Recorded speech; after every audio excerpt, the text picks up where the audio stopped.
त्रेता युग में श्री राम को मिली श्राप के कारण ही लगा था द्वापर युग में श्री कृष्ण को तीर। पृथ्वी पर जब जब राक्षसों ने तबाही मचाई, तब तब भगवान ने अलग अलग अवतार लेकर इस ग्रह की रक्षा की है। कभी राम बनकर रावण से बचाया है, तो कभी कृष्ण बनकर कंस का संहार किया है।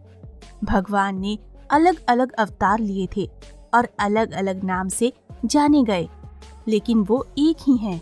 आप सभी को ये तो पता ही होगा कि भगवान श्री कृष्ण के अंगूठे में एक तीर लगा था, जिसकी वजह से वो अपने कृष्ण अवतार से बाहर आए थे। लेकिन क्या आपको पता है भगवान को ऐसे ही कोई तीर कैसे लग सकता है? आखिर श्री कृष्ण के साथ ऐसा क्या हुआ? क्या वाकई त्रेता युग में भगवान श्री राम को मिले श्राप के कारण ही कृष्ण अवतार में कृष्ण को द्वापर युग में वो तीर लगा था? आइए जानते हैं इसके पीछे का सच। त्रेता युग में जब पृथ्वी पर सत्य, धर्म और न्याय का वर्चस्व था, वही रावण जैसा राक्षस भी पृथ्वी लोक पर मौजूद था, जिसने धर्म और पुण्य के तो बड़े बड़े काम किए थे, लेकिन अपने बल और भक्ति पर उसे घमंड था, जिसके घमंड को तोड़ने के लिए भगवान श्री राम ने अवतार लिया था। रामायण में बताया गया है कि रावण ने भगवान श्री राम से दुश्मनी उनकी पत्नी सीता का अपहरण करके ली थी। भगवान श्री राम ने पहले तो रावण को बहुत समझाया, लेकिन लातों के भूत बातों से नहीं मानते। इसलिए भगवान श्री राम ने रावण का वध करके धर्म की स्थापना की थी। उनके शासन काल को राम राज्य के नाम से जाना गया, जिसमें सभी प्रजा सुखी और संतुष्ट थी। लेकिन समय के चक्र में घटनाएं एक दूसरे से जुड़ी होती हैं और त्रेता युग की कुछ घटनाएं द्वापर युग में भी प्रभाव डालती हैं, क्योंकि जिस तरह रावण के अत्याचार से पृथ्वी लोक को बचाने के लिए भगवान श्री राम ने अवतार लिया था, उसी तरह द्वापर युग में कृष्ण ने भी कुछ धर्म कार्य और कंस जैसे राक्षसों को पृथ्वी से मिटाने के लिए अवतार लिया। राम राज्य के कुछ वर्षों बाद एक दिन श्री राम अपने महल में चिंतन में बैठे थे। उन्होंने देखा कि उनके भाइयों, खासकर भरत और लक्ष्मण ने अपनी अपनी भूमिकाओं को पूरी निष्ठा से निभाया है। राम ने सोचा कि क्यों ना उन्हें कुछ समय के लिए विश्राम दिया जाए और उन्हें अधिक व्यक्तिगत समय दिया जाए। इसी विचार से प्रेरित होकर उन्होंने भरत और लक्ष्मण को अपने साथ यात्रा पर चलने का आदेश दिया। यात्रा के दौरान राम, लक्ष्मण और भरत जंगलों और नदियों को पार करते हुए ऋषियों के आश्रम पहुँचे। वहाँ उन्होंने कई ऋषियों से आशीर्वाद लिया और उनसे धर्म और शिक्षा को लेकर अलग अलग विषयों पर चर्चा की। एक दिन वे अगस्त्य मुनि के आश्रम पहुँचे। अगस्त्य मुनि ने उनका आदर पूर्वक स्वागत किया और उनसे विशेष चर्चा की। अगस्त्य मुनि ने बताया कि उनके आश्रम के पास ही एक तीर्थ स्थान है, जहाँ पर अनेक ऋषि मुनि तपस्या करते हैं। राम, लक्ष्मण और भरत ने सोचा कि क्यों ना वहाँ जाकर उन ऋषियों से भी मिलें। वे तीनों उस तीर्थ स्थान की ओर प्रस्थान कर गए। वहाँ पहुंचकर उन्होंने देखा कि अनेक ऋषि मुनि तपस्या में लीन थे। उन सब ने राम, लक्ष्मण और भरत को आदर पूर्वक स्वागत किया। वहाँ एक विशेष ऋषि थे जिनका नाम था भृगु। भृगु मुनि ने राम से विशेष रूप से चर्चा की और कहा, हे राम, तुम तो स्वयं भगवान विष्णु के अवतार हो। तुम्हारे कारण ही इस पृथ्वी पर धर्म की स्थापना हुई है। लेकिन मैं तुम्हें एक महत्वपूर्ण तथ्य बताना चाहता हूँ। ये सुनकर श्री राम हैरान हो गए। उन्होंने मन ही मन सोचा कि ऋषि भृगु मुझे आखिर क्या बताना चाहते हैं, इसलिए उन्होंने उत्सुकता से पूछा, मुनि कृपया बताएं। भृगु मुनि ने कहा, ये सत्य है कि त्रेता युग में तुमने धर्म की स्थापना की है, लेकिन समय का चक्र चलता रहता है। द्वापर युग में तुम्हारे अवतार के रूप में भगवान कृष्ण का जन्म होगा। उस समय भी धर्म की स्थापना के लिए संघर्ष होगा, लेकिन एक घटना तुम्हें जानना आवश्यक है। राम ने आश्चर्य से पूछा, कौन सी घटना मुनिवर? भृगु मुनि ने गंभीरता से कहा, द्वापर युग में जब भगवान श्री कृष्ण होंगे तो उन्हें एक तीर लगेगा। ये तीर उनके जीवन के अंत का कारण बनेगा और ये तीर उन्हें इसलिए लगेगा क्योंकि त्रेता युग में एक घटना घटी थी जो द्वापर युग में प्रभाव डालेगी। राम ने चकित होकर पूछा, कौन सी घटना मुनिवर? भृगु मुनि ने बताया त्रेता युग में जब तुम रावण का वध कर चुके थे और लंका पर विजय प्राप्त कर चुके थे, तब तुमने एक अश्वमेध यज्ञ का आयोजन किया था।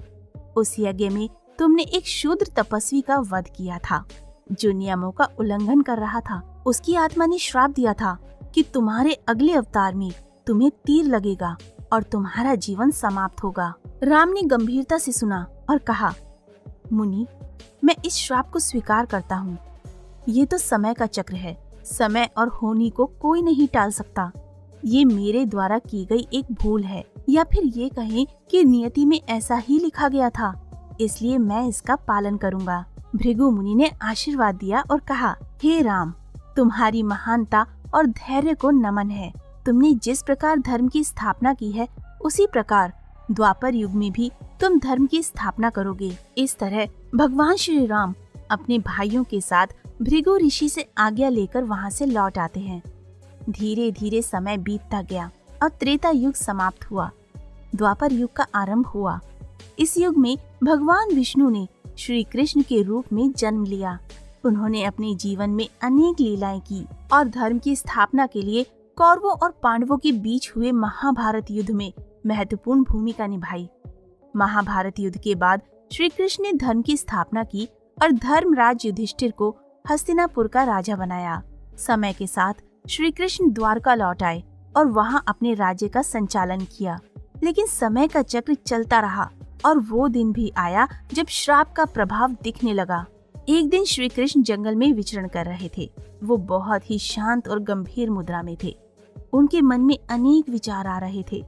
तभी एक शिकारी जिसका नाम जरा था, जंगल में शिकार की तलाश में आया। अचानक से उस शिकारी को एक बहुत सुंदर हिरण दिखा।